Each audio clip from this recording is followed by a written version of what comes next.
Tech, ne pense même pas que je vais fuir. Je suis avec toi. Donc, hier, il y a une explosive qui est tombée 10, 15 mètres, 20 mètres à côté de moi. Sur le coup, j'ai dit que j'allais. Je pense plus que je vais faire le challenge. Bref, sur le coup de l'émotion, tu vois, genre, quand tu prends la partie, tu coupes juste la partie là, et tu fais même 50 collages. T'inquiète pas, t'inquiète pas.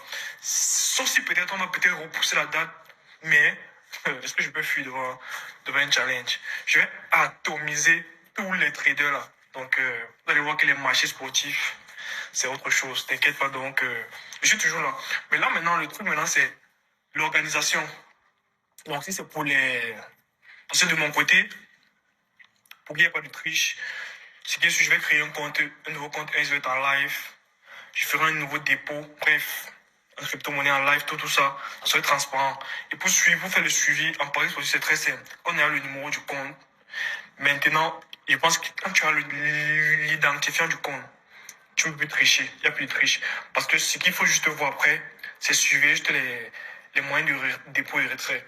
Tant qu'il n'y a pas eu il n'y a pas eu d'ajout de dépôt, ni de retrait, donc c'est vrai que rien n'a été changé. Parce qu'on ne peut pas effacer les retraits ou les dépôts sur un compte SBT. Ça s'affiche toujours là-bas.